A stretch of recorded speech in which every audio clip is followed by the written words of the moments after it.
Hi, I'm Josh Willis with Reattach, and today I'm joined with Matthew from ABRA. Hello everyone.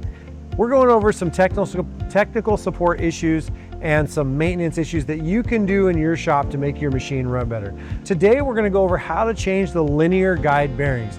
This is one of the most common things you can do on the machine. When you hear that grinding noise or the machine starts chattering, you know it's time to change those bearings. We're going to show you how to quickly and easily change those bearings today. I'll be honest, it is not hard to change the bearings, but it is a little time consuming. But with this video, it'll help you get through it in no time. Let's get after it. First, you're going to start by removing all of the screws that hold the cover on. Next, you're going to remove the cover. Next step in changing the bearings, after removing the cover, you want to remove the tensioning wheel.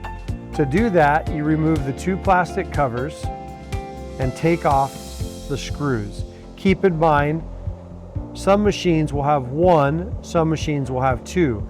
Newer machines only have one screw, opposed to older machines that have two. Next step in changing the bearings is you have to take the belt off. After taking off the tensioning wheel, remove the clamp by taking off the two screws on the brass holder. Next step in changing out the belt is you're going to remove the brass clamp by taking the two screws out, releasing the belt from the holder. Once you remove the two screws, you can then take the holder off, take the old belt off. Okay, so now once you remove that belt and bracket, what I like to do is take the bracket, place it underneath with a 1/4 inch plastic shim. This will keep the bridge from falling when we remove the bracket that allows us to get to the bearings. So you're just going to put a shim underneath there with that bracket that will hold the bridge up so it doesn't fall. Once you have the shim in place, now we can remove the 8 screws that hold on the bridge to the rail. Once you have all 8 screws removed, you can then remove the bracket from the bearings. Once all the screws are removed, you'll notice the bearings slide out easily from the left and the right side. Now to remove these bearings, we're going to need to remove the rail on some models.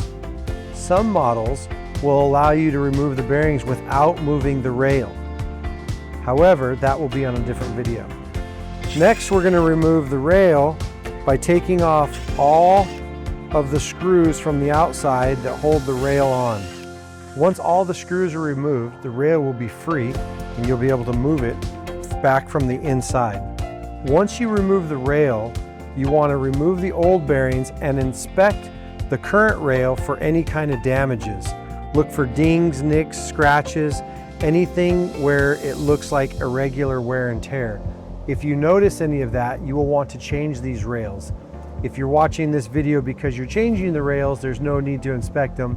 Discard the old rails and continue on. You then want to remove the old bearings and throw them away.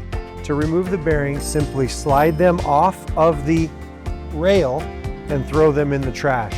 So take a mild cleanser. You don't need to use any grease or anything like that. Clean the rail, make sure it's free from any dust and debris. Make sure you do a good job of inspecting it for any kind of scratches or unwanted wear and tear. Once you've removed the rail and removed the old bearings and you've cleaned the rail and it's ready for reinstallation, before installation, verify the arrows are pointing up. It's very crucial that the rail gets installed going the right direction. Take your new bearing, there's a plastic guard in there that holds the bearings together. You're going to slide that on, which will push the plastic piece out. It's also very important to notice that the plastic piece is facing to the inside on both new bearings that we're going to install.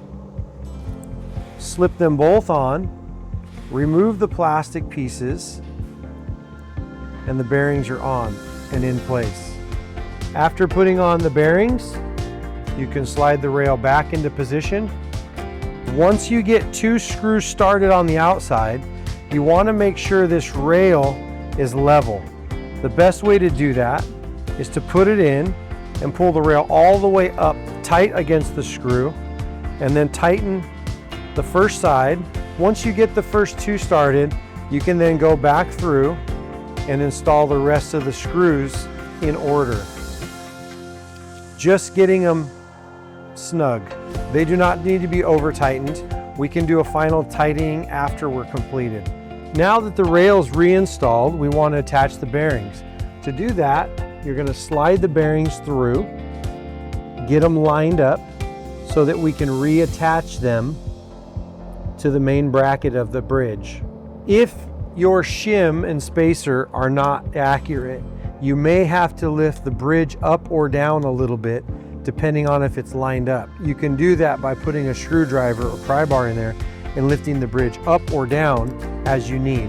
Because we put in an accurate shim, there's no need for us to adjust that. Once the new bearings are installed and the bracket screws are on, make sure everything's nice and tight. At that point, you can then slip out your shim and bracket.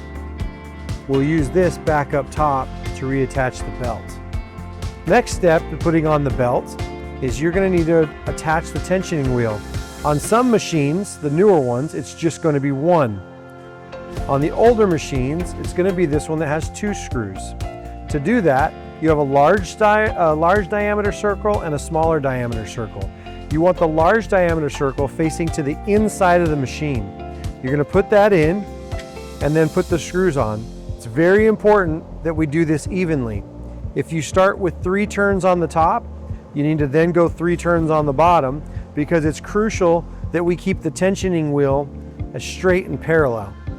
Next, you're going to remove the new belt from the packaging.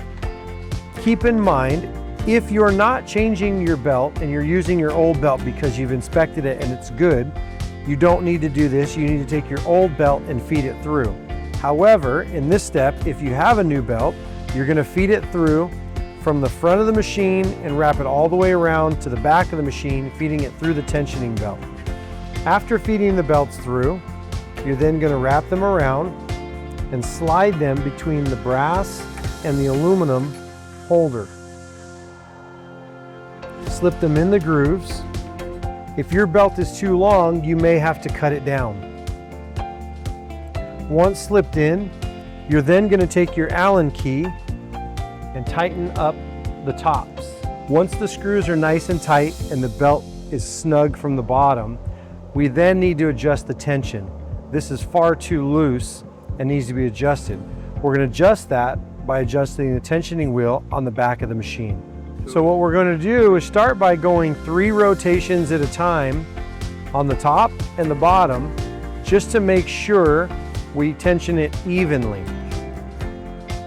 Whatever you do on the top, you must do on the bottom. After about 6 rotations, you want to check the tension with your finger. You're going to check that on the inside to make sure it's nice and snug.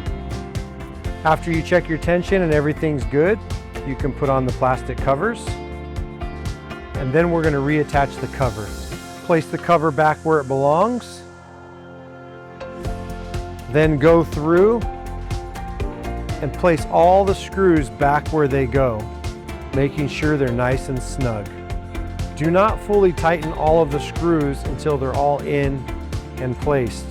You don't want to start off by getting the first one snug and finding out you have to adjust the back end of the machine.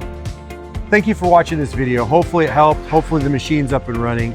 If for whatever reason it hasn't solved your problem, please reach out to me or Matthew or any of our tech support people, and we're happy to walk you through it and get this thing resolved and get your machine up and running.